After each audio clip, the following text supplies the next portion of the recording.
ഇതൊരു കുറ്റസമ്മതമാണ്, അല്ലെങ്കിൽ സ്വയം വെളിപ്പെടുത്തലാണ് തങ്ങൾ ഇരട്ട വോട്ട് നടത്തിയിരിക്കുന്നു എന്ന വി ഗോപാലകൃഷ്ണൻ വെളിപ്പെടുത്തൽ വാസ്തവമാണെങ്കിൽ അവർക്ക് ജനാധിപത്യത്തിനോടും ജനാധിപത്യ പ്രക്രിയകളോടുള്ള കൂറില്ലായ്മയാണ്, താല്പര്യമില്ലായ്മയാണ് വ്യക്തമാക്കുന്നത്. ഇവിടെ ബി.ജെ.പിയുടെ മുതിർന്ന നേതാക്കളൊന്നും ഈ വിഷയത്തിൽ പ്രതികരിച്ചിട്ടില്ല. അത് വേണമെങ്കിൽ പോയി നിങ്ങൾ ഇവിടെ കേസ് കൊടുക്കുക എന്ന് പറഞ്ഞ കെ സുരേന്ദ്രൻ, ആ കെ സുരേന്ദ്രന്റെ വാക്കുകളിലൂടെ തന്നെ വ്യക്തമായിരുന്നു അവരിത് മനഃപൂർവ്വം ചെയ്തതാണ്.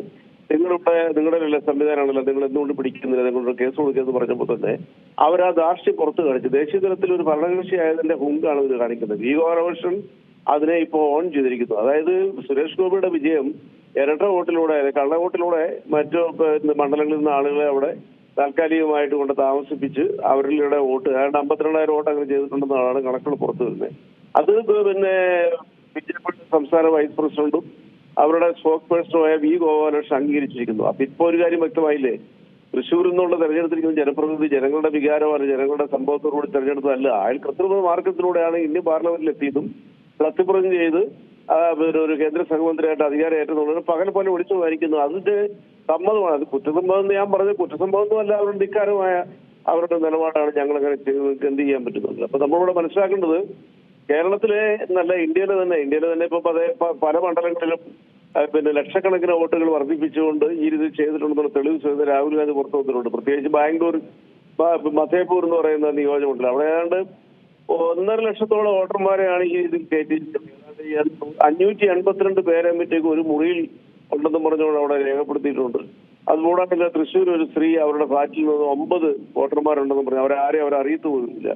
ഇങ്ങനെ കള്ളത്തരങ്ങളെ കൃത്രിമത്വം കഴിച്ചുകൊണ്ട് ഭരണത്തിനേറിയ ഒരു സംവിധാനമാണ് ഇന്ത്യൻ ഭരണകൂടം എന്ന് പറയുന്നത്. അവരിപ്പോ അതിന്റെ പേരിലാണ് ഇപ്പൊ അവർ മറ്റൊരു മാർഗം ബീഹാറിൽ പ്രയോഗിക്കുന്നത്. 65 ലക്ഷം ഒരു പ്രത്യേക വിഭാഗത്തിൽപ്പെട്ട ജനങ്ങളുടെ വോട്ടവകാശം അവർ കട്ട് ചെയ്തിരിക്കുന്നു, നിഷേധിച്ചിരിക്കുന്നു. അതിൽ നിന്ന് മനസ്സിലാക്കുന്നത് എന്താണ്?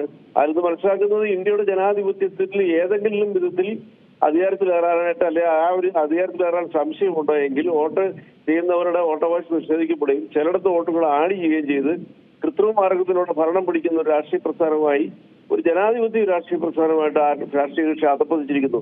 തങ്ങളെ ഒന്നും ചെയ്യാനില്ല, തങ്ങൾ എന്ത് ചെയ്താലും തങ്ങൾക്ക് ഒരു ചുക്കും പിന്നെ ആർക്കും ചെയ്യാൻ പറ്റത്തില്ല എന്നുള്ളൊരു ധിക്കാര ഭാഷയാണ് വി ഗോപാലകൃഷ്ണന്റെ ആ വാക്കുകളിലൂടെ ഇന്ന് കേരളം കണ്ടത്. ഇതിനകത്ത് അത്ഭുതമൊന്നുമില്ല. കാരണം ബി.ജെ.പി എന്ന് പറയുന്ന രാഷ്ട്രീയ പ്രസ്ഥാനം കേരളത്തിൽ പിന്നെ ഒരു തരത്തിൽ പോലും ജനങ്ങളുടെ അംഗീകാരം നേടാതിരിക്കുമ്പോൾ കൃത്രിമ മാർഗത്തിലൂടെ വോട്ടുകൾ ചെയ്ത് സ്ഥാനാർത്ഥിയെ വിജയിപ്പിക്കുക എന്ന് പറഞ്ഞ ഹീനമായ ജനാധിപത്യ ഹത്യയാണ് അവർ തൃശ്ശൂർ നടത്തിയിരിക്കുന്നത്.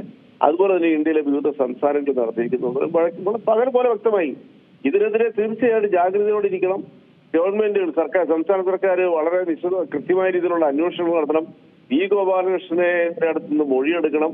ഇതൊക്കെയാണ് ഇപ്പോൾ ചെയ്യേണ്ടത്. അല്ല ജാഗ്രതയോടെ ഇരുന്നില്ല എങ്കിൽ നാളുകളിൽ എവിടെയും സംഭവിക്കും. ഇപ്പൊ ഒരു ഉദാഹരണം പറയാം. അവരേതാണ്ട് 9ഓളം സീറ്റുകളിൽ കേരളത്തിൽ കഴിഞ്ഞ ലോക്സഭാ തെരഞ്ഞെടുപ്പിൽ 9ഓളം നിയമസഭാ മണ്ഡലങ്ങളിൽ അവർ 1ാം സ്ഥാനത്ത് എത്തുന്നതാണ്. അവിടെ എങ്ങനെ എത്തി?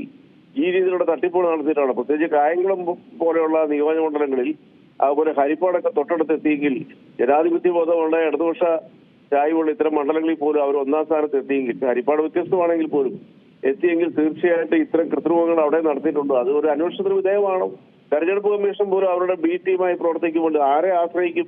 അവിടെ നമുക്ക് ആകെ ഒരു പ്രതീക്ഷയുള്ളത് രാഹുൽ ഗാന്ധിയുടെ നേതൃത്വത്തിൽ ബീഹാറിൽ നടക്കുന്ന ആ ഒരു മാസം നീളുന്ന യാത്രയാണ്. അവിടെ ഗ്രാമപ്രദേശങ്ങളിൽ പോലും 10,000-കണക്കിന് മനുഷ്യർ അവരെ തേടിയെത്തുന്നതായിട്ടാണ്, ഇത് യാത്രയോടൊപ്പം സഞ്ചരിക്കുന്നതായിട്ടാണ് നമുക്ക് മനസ്സിലാക്കാൻ പറ്റുന്നത്.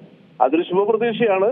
അതിലൂടെ നമുക്ക് പ്രതീക്ഷിക്കാം ജനാധിപത്യം ഇന്ത്യയിൽ തിരിച്ചെത്തുന്നുള്ളത്. അതാണ് ഇപ്പൊ നമുക്ക് പറയാനുള്ളത്. ഒരു കാര്യം കൂടെ, ഇപ്പോൾ തിരുവനന്തപുരം കോർപ്പറേഷൻ ശാസ്തമംഗലം ഡിവിഷനിലായിരുന്നു സുരേഷ് ഗോപിയുടെ കുടുംബാംഗങ്ങളുടെ പേരുകൾ. അതേപടി തന്നെയായിരുന്നു കേന്ദ്രമന്ത്രിയായ ശേഷമുള്ള റിവിഷനിലും നമുക്ക് കാണാൻ സാധിച്ചത്. ഇതൊക്കെ തെളിവുകൾ ഉണ്ടായിട്ട് പോലും നിയമ നടപടി അല്ലെങ്കിൽ ഇതുമായി ബന്ധപ്പെട്ട ഒരു ചോദ്യം ചെയ്യൽ നടന്നിട്ടില്ല. ഇവിടെ കേരളത്തിൽ ചർച്ചകൾ പുകയുന്നു എന്നതല്ലാതെ ഇതിലൊരു കൃത്യമായ ധാരണയോ അല്ലെങ്കിൽ കൃത്യമായ വ്യവസ്ഥയോ ഇതുവരെ നടപ്പിലാക്കിയിട്ടുമില്ലല്ലോ. അല്ല, അത് ശരിയാണ്. കാരണം പിന്നെ നമ്മൾ മനസ്സിലാക്കേണ്ടത് കേരളത്തില് ആ വാർത്തകൾ വലിയ പ്രകമ്പനം ഉണ്ടാക്കി. സുരേഷ് ഗോപിയുടെ സഹോദരന് പിന്നെ തിരുവനന്തപുരത്ത് തൃശ്ശൂർ വോട്ടുണ്ട്. സുരേഷ് ഗോപിക്ക് തന്നെ 2 വോട്ടുണ്ട്. അദ്ദേഹത്തിന് കുടുംബാംഗങ്ങളിൽപ്പെട്ട 40ഓളം ആളുകൾക്ക് തൃശ്ശൂരിൽ വോട്ടുണ്ടായിരുന്നു എന്ന് പറയുമ്പോൾ തീർച്ചയായിട്ടും ഈ സംശയം ബലപ്പെടുകയാണ്. നമ്മളുടെ സംശയമല്ല, ഇത് യാഥാർത്ഥ്യമായി കഴിഞ്ഞു. പക്ഷെ ഇതിനെതിരെ നടപടി സ്വീകരിക്കാൻ ഇന്ത്യയിൽ ഒറ്റ ഏജൻസിക്ക് മാത്രമേ അധികാരമുള്ളത്, ഇലക്ഷൻ കമ്മീഷനാണ്. ആ ഏജൻസി മുഖം തിരിച്ചുകൊണ്ട് പരാതി പറയുന്നവരെ വെല്ലുവിളിച്ചുകൊണ്ട് ജയിലിലിടുന്നതൊക്കെ ഭീഷണിപ്പെടുത്തുന്ന ഒരു സാഹചര്യമല്ലേ നമ്മുടെ ഇന്ത്യയിലുള്ളത്. അപ്പൊ അതിനെക്കുറിച്ച് നമ്മൾ ഏത് രീതിയിലാണ് നമുക്ക് ക്ലിയർ ചെയ്യാൻ പറ്റുക? സംസ്ഥാന സർക്കാരിന് ഈ കാര്യത്തിൽ ഒരു അധികാരമില്ല. അത് ഇലക്ഷൻ കമ്മീഷൻ മാത്രം ചെയ്യാൻ പറ്റുന്ന ഒരു അധികാരമാണ്. അപ്പൊ അവര് പറയുന്നത് ഇത്തരം പരാതികൾ ഉയർന്നാൽ വ്യക്തമായ തെളിവ് സഹിതം പരാതി നൽകിയില്ലെങ്കിൽ ഈ പരാതി ഉന്നയിക്കുന്നവർ ജയിലിലിടുന്നു പറയുന്ന ഒരു ഏകാധിപത്യ അല്ലെങ്കിൽ ഒരു ചക്രം ഏകാധിപതി ജീവിക്കുന്ന നാട്ടിലെ ഒരു ബി ടീം പറയുന്നതിനേക്കാൾ ക്രൂരമായ സമീപനമാണ് ഈ ഇലക്ഷൻ കമ്മീഷനിൽ ഉണ്ടാകുന്നത്. അതുകൊണ്ടാണല്ലോ പ്രതിപക്ഷ കക്ഷികൾ ഈ മുഖ്യ ഇലക്ഷൻ കമ്മീഷണറെ ഇംപീച്ച് ചെയ്യാനായിട്ടുള്ള തീരുമാനം എടുത്തിരിക്കുന്നത്. അത് പാർലമെന്റിൽ ബില്ല് അവതരിപ്പിക്കാനായിട്ട് അവർ പ്ലാൻ ചെയ്യുന്നു. ഇന്ത്യയുടെ ജനാധിപത്യ ചരിത്രത്തിൽ ആദ്യമായിട്ടാണ് ഇങ്ങനൊരു മൂവ്മെന്റ്. ഇതൊക്കെയാണ് നമ്മുടെ നാട്ടിൽ നടക്കുന്നത്. ഇതൊക്കെ പൊതുജനം. ഏറ്റവും പുതിയ വാർത്തകളും വിശേഷങ്ങളും വിരൽ തുമ്പിലറിയാൻ സീ മലയാളം ന്യൂസ് എല്ലാ ഡിജിറ്റൽ പ്ലാറ്റ്ഫോമുകളിലും ലഭ്യം.